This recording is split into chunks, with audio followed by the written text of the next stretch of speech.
അസ്സലാമു അലൈക്കും. ഞാൻ ഇന്ന് പറയാൻ പോകുന്നത് സുലൈമാൻ നബിയുടെ കഥയാണ്. ഒരു കൊട്ടാരത്തിലായിരുന്നു സുലൈമാൻ നബി ജീവിച്ചിരുന്നത്. സുലൈമാൻ നബി ഒരു ദിവസം എല്ലാവരെയും കൂട്ടി പോകുമ്പോൾ എല്ലാ മൃഗങ്ങളും എല്ലാ പക്ഷികളും ഹാജരാണോ നോക്കി. അതിൽ ഒരു പക്ഷി മാത്രം ഇല്ല. ആ പ്രാവ് സുലൈമാൻ നബിയുടെ അടുത്തു വന്ന് പറഞ്ഞു, ഞാൻ ഒരു രാജകുമാരിയെ കണ്ടു. നബിയുടെ കൂടെ പ്രാവുകൾ, ജിന്നുകൾ, അനുയായികൾ, മൃഗങ്ങൾ എന്നൊക്കെയൊക്കെ ഉണ്ടായിരുന്നു. ആ രാജകുമാരിന്റെ പേരാണ് ബിൽക്കിസ് രാജകുമാരി.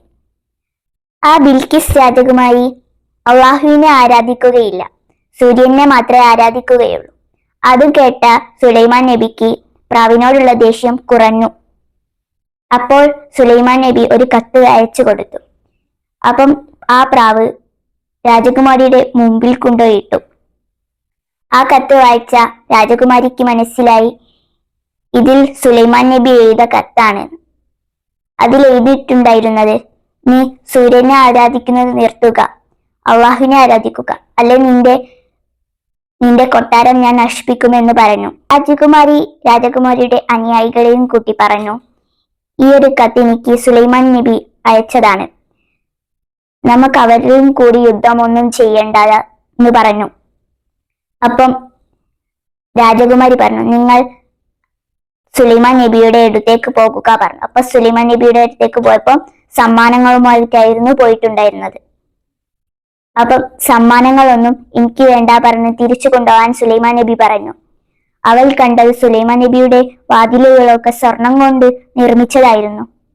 ഈ കാര്യങ്ങളൊക്കെ രാജകുമാരിയുടെ അടുത്ത് പോയി പറഞ്ഞു. അപ്പം അനുയായികളോട് പറഞ്ഞു, നിങ്ങൾ വീണ്ടും പോയി സുലൈമാൻ നബിയോട് പറയുക, ഞാൻ അവിടേക്ക് വരുന്നുണ്ട് എന്ന് പറഞ്ഞപ്പോ സുലൈമാൻ നബി വേഗം ജിന്നുകളോട് പറഞ്ഞ് ആ രാജകുമാരിയുടെ കസാല ഇവിടെ കൊണ്ടുപോയി വെക്കാൻ പറഞ്ഞു. അതിലൊരു ജിന്നു പറഞ്ഞു, ഞാൻ നിങ്ങൾ കണ്ണുമ്മി തുറക്കുമ്പോഴേക്കിനും കൊണ്ടുപോയി വെക്കും. അതിലൊരു ജിന്നു പറഞ്ഞു, ഇരുന്ന് എണീക്കുമ്പോഴേക്കിനും കൊണ്ടുപോയി വെക്കും. സുലൈമാൻ നബിക്ക് അതിലും വേഗം എത്തിക്കേണ്ടിയിരുന്നു. അതിലൊരു ജിന്ന് വേഗം എത്തിച്ചു. അപ്പോൾ രാജകുമാരി വന്നപ്പോൾ എല്ലാവരും സ്വാഗതം ചെയ്തു. സുലൈമാൻ നബി സന്തോഷത്തോടെ സ്വാഗതം ചെയ്തു. അപ്പോൾ രാജകുമാരിയെ കസാലയിൽ ഇരുന്നോളാൻ പറഞ്ഞു. ഇതെന്റെ കസാലയിൽ പോരെ ഉണ്ടല്ലോ എന്ന് പറഞ്ഞു. അങ്ങനെ രാജകുമാരിയെ ഒരു ഗ്ലാസിന്റെ അടുത്തേക്ക് കൊണ്ടുപോയി. അപ്പോൾ ഇത് വെള്ളമാണെന്ന് വിചാരിച്ച് രാജകുമാരി ഡ്രസ് കുറച്ചു പൊന്തിച്ചു. അപ്പോൾ സുലൈമാൻ നബി പറഞ്ഞു, ഇത് വെള്ളമല്ല, ഗ്ലാസ് തന്നെയാണ്. അപ്പം രാജകുമാരിക്ക് മനസ്സിലായി, അപ്പൊ അള്ളാഹു തആലയാണ് ഒരു സൃഷ്ടിയാണ് സൂര്യൻ എന്ന് മനസ്സിലായപ്പോൾ രാജകുമാരി സൂര്യനെ ആരാധിക്കുന്നത് നിർത്തി അള്ളാഹുവിനെ ആരാധിക്കാൻ തുടങ്ങി.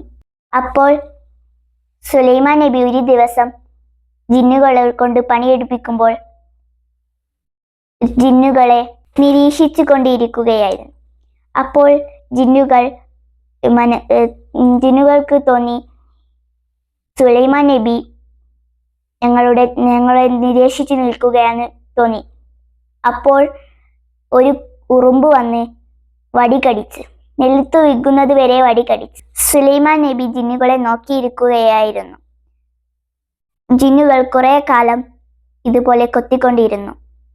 അങ്ങനെ ഒരു ദിവസം ഉറുമ്പ് വന്ന് സുലൈമാൻ നബിയുടെ കയ്യിലുള്ള വടി കടിച്ചു.